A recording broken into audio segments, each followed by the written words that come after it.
Etika adalah pengetahuan tentang ukuran perilaku atau tingkah laku manusia. Perilaku manusia dapat diukur yaitu antara baik dan buruk. Ada etika umum, berbicara mengenai kondisi-kondisi dasar bagaimana manusia bertindak secara etis. Etika umum dapat dianalogkan dengan ilmu pengetahuan yang membahas mengenai pengertian umum dan teori-teori. Lalu etika khusus merupakan penerapan prinsip-prinsip moral dasar dalam bidang kehidupan yang khusus. Ada dua etika khusus, yaitu etika individual dan etika sosial. Individual yang menyangkut kewajiban dan sikap manusia terhadap dirinya sendiri, dan etika sosial yaitu berbicara mengenai kewajiban, sikap, dan pola perilaku manusia sebagai anggota umat manusia. Kode etik bisa diartikan sebagai norma atau asas yang diterima oleh suatu kelompok tertentu sebagai landasan tingkah laku sehari-hari di masyarakat maupun di tempat kerja.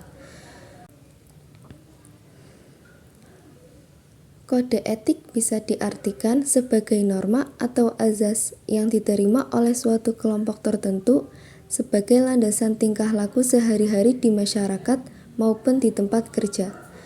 Kode etik profesi menguraikan peraturan-peraturan dasar perilaku yang dianggap perlu bagi anggota profesinya untuk melaksanakan fungsinya secara jujur dan menjaga kepercayaan masyarakat.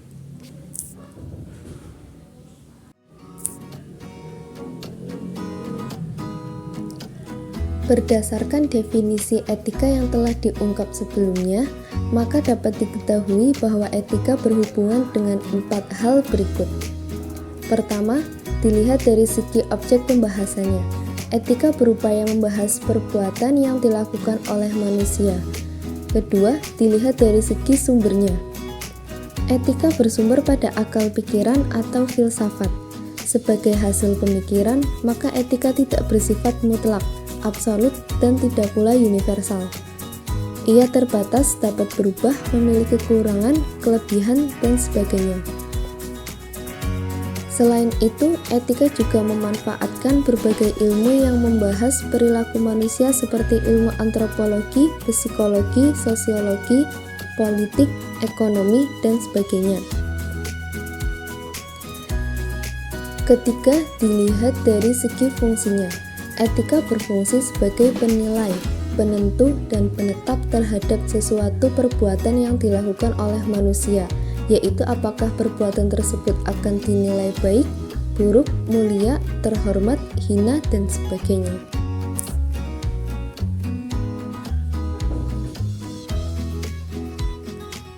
Dalam etika, terdapat pandangan secara teoritik dan analitis berdasar pada pengalaman empirik, yaitu dengan cara pandang teoritik berikut ini.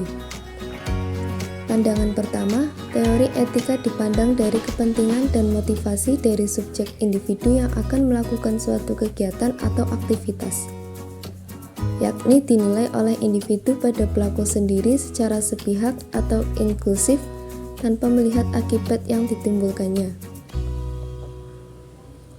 Pandangan kedua yaitu penilaian etika menurut pihak penyelenggara negara atau institusi pemerintahan yang dapat dituangkan pada peraturan, undang-undang, dan perlakuan hukum publik yang diberlakukan pada publik. Pandangan ketiga adalah penilaian etika menurut pihak ketiga, yaitu komunitas masyarakat tertentu di mana kegiatan itu berinteraksi, termasuk dengan lingkungan sosial dan fisikal. Dengan demikian, etika ini merupakan suatu penilaian baik atau buruk, benar atau salah yang ditentukan oleh manusia sendiri baik sebagai individu maupun sebagai kelompok sosial, atau ditentukan oleh suatu institusi negara atau suatu aktivitas yang menjadi objek penilaian melalui peraturan perundang-undangan yang dikeluarkan serta masyarakat umum di luar pelaku aktivitas melalui power dan kearifan lokalnya.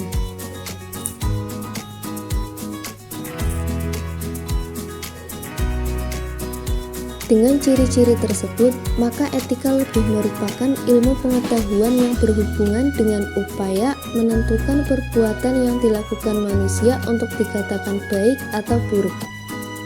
Berbagai pemikiran yang dikemukakan para filosof barat mengenai perbuatan baik atau buruk dapat dikelompokkan kepada pemikiran etika karena berasal dari hasil berpikir.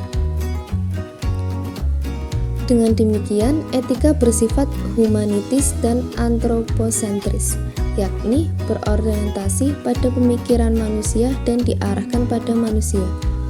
Dengan kata lain, etika adalah aturan atau pola tingkah laku yang dihasilkan oleh akal manusia.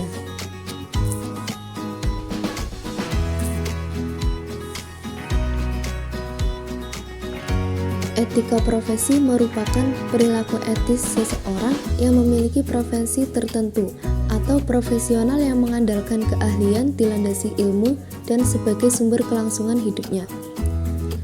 Maka harus memahami kaidah, standar moral profesi, etika profesi untuk mengutamakan kepentingan masyarakat pengguna atau customer. Konsep etika dipahami dan disepakati oleh orang sebagai pelaku di lingkup pekerjaan tertentu. Pelaksanaan etika profesi didasari antara lain adanya rasa dan tindakan tanggung jawab, menyampaikan kebenaran, memiliki kapasitas atau kewenangan melakukan pekerjaan sesuai profesi. Kualitas moral menjadi komitmen utama dalam menjalankan tugas profesi. Profesi yang berkeahlian dan berkemahiran memberikan jasa pada bidang tata busana, desainer, misalnya modiste, atelier, butik atau toko busana, konveksi home industry, kursus tata busana, bahkan broker fashion. Etika bisnis busana harus sesuai prinsip-prinsip berikut. Prinsip keesaan atau tauhid, bahwa Allah itu ada, maka kita harus bertindak. Hati-hati tidak akan melakukan perbuatan yang tidak etis, tetapi sederhana dan rendah hati. Prinsip keadilan atau keseimbangan yang menggambarkan kebenaran, kejujuran akan keadaan, atau takaran maupun kualitas.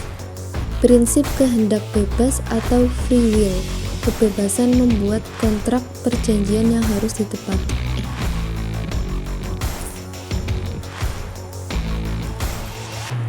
Prinsip keesaan atau tauhid, bahwa Allah itu ada, maka kita harus bertindak hati-hati. Tidak akan melakukan perbuatan yang tidak etis, tetapi sederhana dan rendah hati. Prinsip keadilan atau keseimbangan yang menggambarkan kebenaran, kejujuran akan keadaan atau takaran maupun kualitas. Prinsip kehendak bebas atau free will, kebebasan membuat kontrak, perjanjian yang harus ditepati. Prinsip tanggung jawab atau responsibility, setiap individu mempertanggungjawabkan atas semua tindakannya. Prinsip kebajikan atau ihsan, tindakan yang menguntungkan orang lain lebih atau customer. Mengutamakan kualitas dan kuantitas sesuai kesepakatan. Kreatif dan dapat menciptakan sesuatu yang baru. Inovatif atau rekayasa pengembangan sesuatu produk baru. Inovatif atau rekayasa pengembangan suatu produk baru. Sungguh-sungguh memiliki daya juang untuk maju, menghargai karya orang lain, tidak mengambil hak cipta orang lain, menguasai teknologi informasi, menulis, meriset atau survei, menguasai seluk-beluk fashion, memiliki spesifikasi atau unggulan, menerapkan estetika pribadi, selalu meningkatkan diri dan ulet, mengikuti perkembangan tren fashion nasional dan internasional. Berikut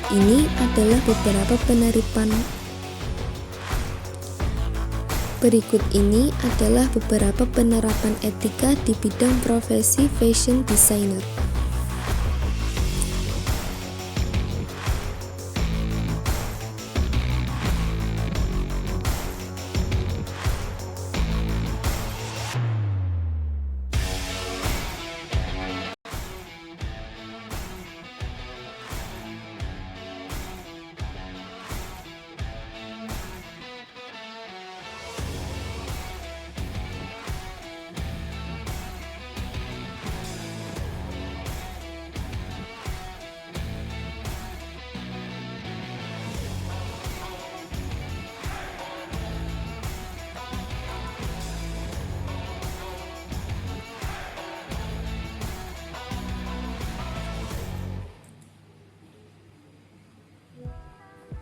Bagus nih, daripada susah-susah buat lagi, mending jiplak ini aja.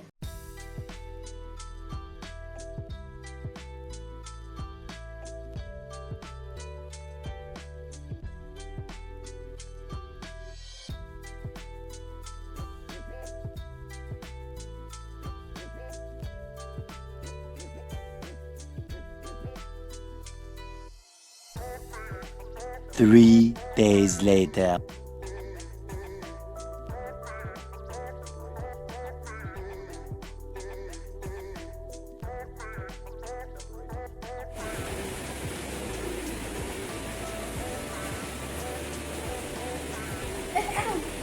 Ini coba lihat. Ini kayak desainnya Fani deh. Iya, Fani pernah ngasih tunjuk yang ini. Dia gambar waktu itu kan. Iya, kok di-upload di IG-nya Rara? Nggak tahu. Jiplak mungkin. Gimana? Kita laporin ke Faninya. Iya, ayo bilang ke Fani. Ini udah melanggar etika nih. Dia jiplak, nggak bener ini. Harus ada undang-undangnya.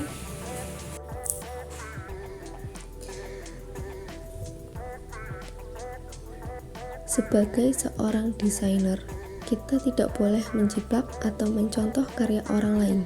Kita harus membuat karya berdasarkan pemikiran dan kreativitas kita sendiri. Dan kita juga harus bangga dengan karya yang kita buat.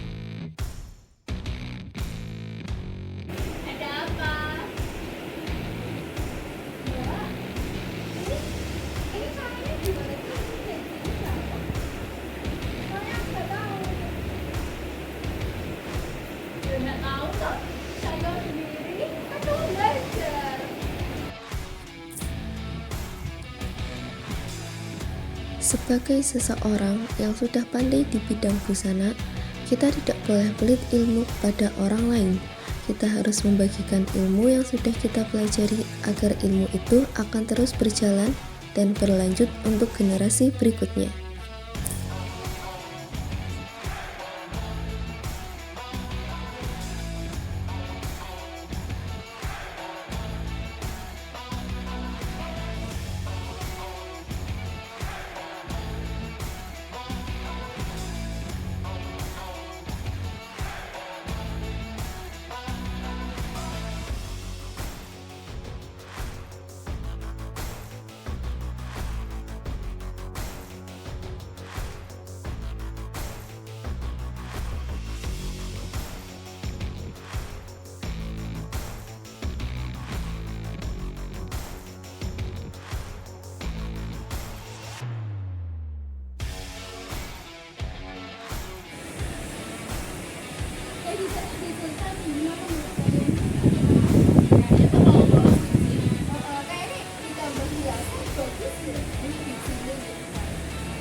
Dalam menjalani kehidupan seorang profesional, kita harus senantiasa menerima saran dan kritik yang diberikan untuk kita. Karena dari saran dan kritik itulah kita mengetahui kekurangan kita dan akan membangun kita ke arah yang lebih baik.